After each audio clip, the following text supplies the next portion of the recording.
Hello friends, chapati மாவு வச்சு ஒரு ஹெல்த்தியான ஸ்நாக்கை எப்படி செய்யலாம்? ஸ்நாக்ஸ் ஐட்டம் ஈவினிங் குழந்தைங்களுக்கு கொடுக்குறக்கு. இதுக்கு 2 பச்சை மிளகா, கொஞ்சம் கொத்தமல்லி தழை நறுக்கி வச்சுருக்கேன், வெங்காயம் 2 நறுக்கி வச்சுருக்கேன், அப்புறம் வேக வச்ச மசித்த உருளைக்கிழங்கு.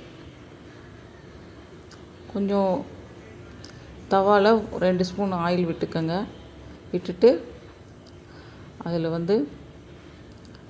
பொடியாக நறுக்கி வச்சுருக்க வெங்காயத்தை ஃபஸ்ட்டு போட்டுட்டு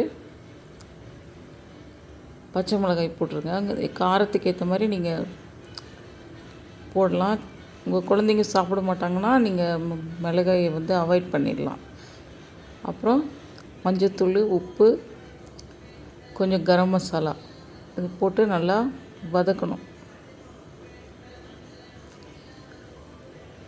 ரொம்ப இல்லை, ஓரளவுக்கு கொஞ்சம் ஒரு ஆஃப் பாயில் ஆனால் போதும். அந்தளவுக்கு வதக்கிட்டு அது கூட நம்ம மசிச்சு வச்சுருக்கோம் இல்லைங்களா உருளைக்கிழங்கு, அது போடணும். அதுக்கு முன்னாடி காரத்துக்கு ஏற்ற மிளகாத்தூள், தனி மிளகாத்தூளோ அல்லது குழம்பு மிளகாத்தூளோ ஏதாச்சும் நீங்கள் ஆட் பண்ணிக்கோங்க.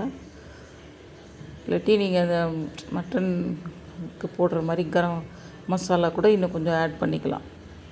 அப்போது அந்த கொத்தமல்லி தழை, உருளைக்கிழங்கு, வேக வச்ச உருளைக்கிழங்கு எல்லாத்தையும் போட்டு இன்னும் ஒரு 5 நிமிஷம் வதக்கிடுங்க ஃப்ரெண்ட்ஸ். தேவையான அளவுக்கு உப்பு போட்டிருக்கணும். ஏற்கனவே பச்சை மிளகா போட்டிருக்கனால கொஞ்சம் நான் காரம் போட்டிருக்கேன்.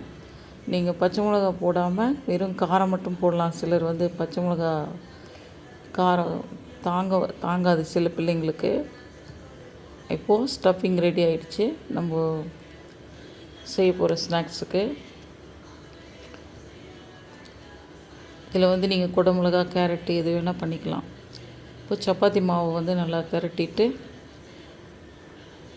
உருண்டையை திரட்டிட்டு நடுவில் வச்சு இப்படி மூடி மடிச்சுட்டு இப்படி கட் பண்ணிடணும் ஃப்ரெண்ட்ஸ். நீட்டே வாக்கில் உங்கள் விருப்பமானபடி வட்டமாக கூட கட் பண்ணிக்கலாம்.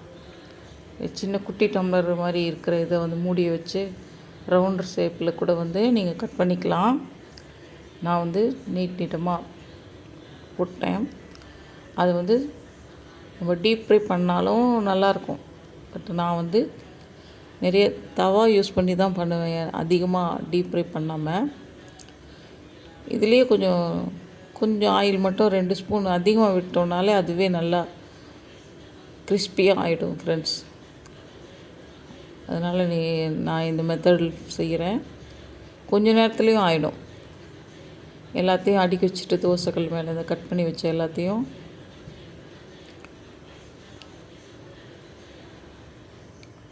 அடுக்கி வச்சுட்டு அதை சுற்றிலும் எண்ணெய் விட்டுட்டு வேக வைக்கணும் ஃப்ரெண்ட்ஸ்.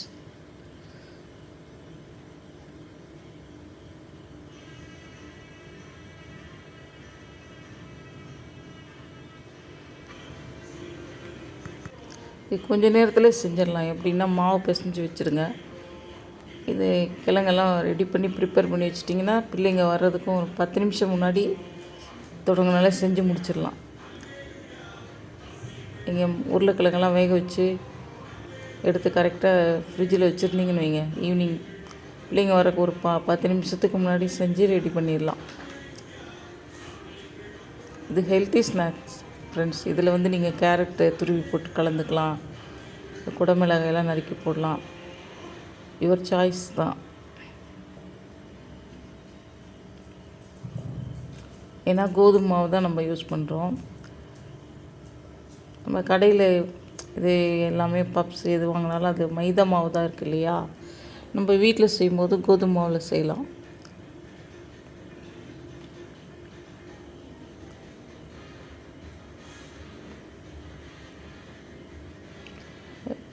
வெறும் சப்பாத்தி, ஆலு பரோட்டா இது மாதிரி செய்கிறது தான் நான் இது மாதிரி சின்ன சின்ன துண்டாக போட்டு, அப்படி சின்ன சின்ன துண்டாக போடும்போது குழந்தைங்க எடுத்து சாப்பிட்றதுக்கும் சின்ன பீஸாக இருக்கவா டிஃப்ரெண்ட்டாக அவங்க ஃபீல் பண்ணுவாங்க.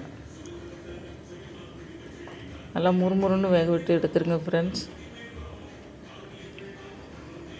2 பக்கம் திருப்பி போட்டு நல்லா ரோஸ்ட் ஆகும்படி வறுத்துருங்க. இதுக்கு புதினா சட்னி அல்லது நம்ம டொமேட்டோ சாஸ் அது மாதிரி தக்காளி சட்னி அது மாதிரி ஏதாச்சும் சைட் டிஷ் இருந்தால் கூட நல்லாயிருக்கும். சும்மாவே கூட நல்லாயிருக்கும், பிள்ளைங்க விரும்பி சாப்பிடுவாங்க.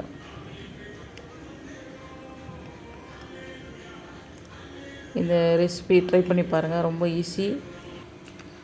தேங்க்யூ ஃபார் வாட்சிங். Have a nice day friends.